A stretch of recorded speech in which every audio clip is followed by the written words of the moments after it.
আসসালামু আলাইকুম। একটি দেশ নিয়ে বাংলাদেশে এখন অনেক কথা হচ্ছে, পোল্যান্ড। দেশটি এখন অনেক হাইপে আছে। অনেক এজেন্ট পোল্যান্ড ওয়ার্ক পারমিট নিয়ে কাজ করছে, কিন্তু সব তথ্য অ্যাকুরেট না এবং সব এজেন্ট সৎ কথা বলছে না বা সৎ না। আজকে আমি আপনাকে পোল্যান্ড ওয়ার্ক পারমিটের রিয়েল পিকচার দেব। আমি সিরাতি সাবেরা পূর্ণা, বড়পুল। আমাদের অফিস গুলশান ২, ঢাকা। তাহলে শুরু করি। পোল্যান্ড কেন পপুলার হলো? পোল্যান্ড হলো সেন্ট্রাল ইউরোপের একটি দেশ। এটা ইউরোপিয়ান ইউনিয়নের মেম্বার। পোল্যান্ডের ইকোনমি গত ২ দশকে অনেক গ্রো করেছে। ম্যানুফ্যাকচারিং, লজিস্টিক এবং কনস্ট্রাকশন সেক্টরে পোল্যান্ড অনেক এগিয়েছে। কিন্তু পোল্যান্ড এখন লেবার শর্টেজ ফেস করছে, বিশেষত ফ্যাক্টরি, ওয়্যারহাউস এবং কনস্ট্রাকশন সেক্টরে।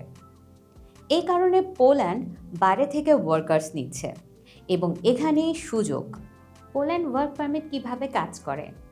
পোল্যান্ডের ওয়ার্ক পারমিট সিস্টেম মূলত এমপ্লয়ার ডিপেন্ডেন্ট, অর্থাৎ নিয়োগকর্তাই এখানে প্রধান ভূমিকা পালন করেন।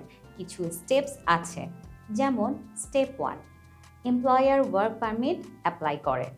পলিশ এমপ্লয়ার তার ভায়োভোডিশিপ গভর্নমেন্ট অফিসে আপনার জন্য ওয়ার্ক পারমিট অ্যাপ্লিকেশন করে। স্টেপ 2, ওয়ার্ক পারমিট অ্যাপ্রুভড হলে আপনাকে জানানো হয়। স্টেপ 3, আপনি পলিশ এম্বাসিতে ন্যাশনাল ভিসা অ্যাপ্লাই করেন। স্টেপ 4, এম্বাসি আপনার ডকুমেন্টস ভেরিফাই করে এবং ইন্টারভিউ নিতে পারে। স্টেপ 5, ভিসা হলে আপনি পোল্যান্ডে যান এবং কাজ শুরু করেন। এই প্রসেসের সময় লাগে এবং ডকুমেন্টসে কোনো ভুল থাকলে রিজেকশন হয়। পোল্যান্ডে কোন ধরনের কাজ আছে? Manufacturing sector, factory production; warehouse sector, packing, sorting, logistics; construction sector, general labour থেকে skill traders; agriculture, seasonal work; transport, কিছু ক্ষেত্রে driving rules.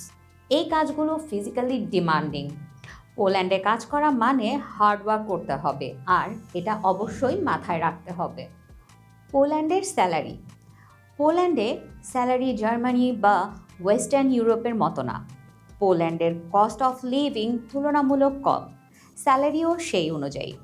Exact salary employer এবং জব রোলের উপর ডিপেন্ড করে। পোল্যান্ড নিয়ে বাংলাদেশের সবচেয়ে বেশি যে সমস্যাগুলো হচ্ছে, সমস্যা 1, ফেক জব অফার বা ফেক ইনভাইটেশন লেটার। কিছু এজেন্ট বলে পোল্যান্ড এমপ্লয়ার রেডি আছে, ইনভাইটেশন আছে, কিন্তু সেই ইনভাইটেশন ফেক। এম্বাসি এখন অনেক স্ট্রিক্ট, ফেক ডকুমেন্ট ধরা পড়লে ভিসা রিজেক্ট এবং ফিউচার অ্যাপ্লিকেশনেও সমস্যা হয়। সমস্যা 2, বাংলাদেশে পলিশ এম্বাসি না থাকা। বাংলাদেশে পোল্যান্ডের কোনো স্থায়ী দূতাবাস নেই, ফলে ভিসা আবেদনের জন্য ভারতীয় দূতাবাসের উপর নির্ভর করতে হয়, কিংবা সুইডেন ভিসা সেন্টারের মাধ্যমে সীমিত পরিসরে কাজ চালাতে হয়, যেটা অনেক সময় ও খরচের ব্যাপার। সমস্যা 3, মিসপ্রেজেন্টেশন। এজেন্ট বলে সহজ, খুব তাড়াতাড়ি হয়ে যাবে, কিন্তু বাস্তবে প্রসেস লেন্দি এবং ডকুমেন্টস ইন্টেন্সিভ। সমস্যা 4, wrong expectation about salary and life. পোল্যান্ডে গিয়ে দেখে স্যালারি কম, কাজ একটু কঠিন, ওয়েদার কোল্ড। এক্সপেকটেশন ম্যানেজ না করলে দেশে ফিরতে হতে পারে। সমস্যা 5, background and security check, embassy rejection. নতুন মাইগ্রেশন রুল আসার পর পরিস্থিতি একটু চেঞ্জ হয়েছে। এখন কোম্পানি এবং কর্মী উভয়ের ব্যাকগ্রাউন্ড চেক খুব স্ট্রিক্ট করা হচ্ছে। কোম্পানি লিগ্যাল কিনা, সোশ্যাল সিকিউরিটি ট্যাক্স ঠিকমতো পে করছে কিনা, এইসব কড়া নজরদারির কারণে অনেক পারমিট শুরুতেই রিজেক্ট হয়ে যাচ্ছে। আর ডকুমেন্টস ঠিক না থাকলে এম্বাসি রিজেক্ট করে। কোনো রিজেকশনের পর পরের অ্যাপ্লিকেশন আরও কঠিন হয়। আপনাদের জন্য বড়পুল কিভাবে কাজ করছে? আমরা প্রথমে আপনার প্রোফাইল দেখি, আপনার কাজের এক্সপিরিয়েন্স কি, ফিজিক্যালি আপনি কতটা রেডি, ডকুমেন্টস কি আছে।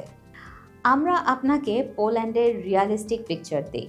স্যালারি কেমন হতে পারে, কাজ কেমন, প্রসেস কেমন, কতটা সময় নেয়, এবং সবচেয়ে গুরুত্বপূর্ণ, আমরা legal employer based process follow করি। কোনো ফেক ডকুমেন্ট, কোনো শর্টকাট না, কারণ শর্টকাট মানে রিস্ক। তাই এগিয়ে যাওয়ার আগে পোল্যান্ড আপনার জন্য সুইটেবল হবে কিনা এটা নির্ভর করে আপনার প্রোফাইলের উপর। আপনি ফিজিক্যালি প্রিপেয়ার্ড কিনা, ডকুমেন্টস রেডি, এক্সপেকটেশন রিয়ালিস্টিক কিনা, এই সব বিষয়ে আগে বুঝতে হবে। তাই এই সব নিয়ে কথা বলতে চাইলে আমাদের সাথে যোগাযোগ করুন।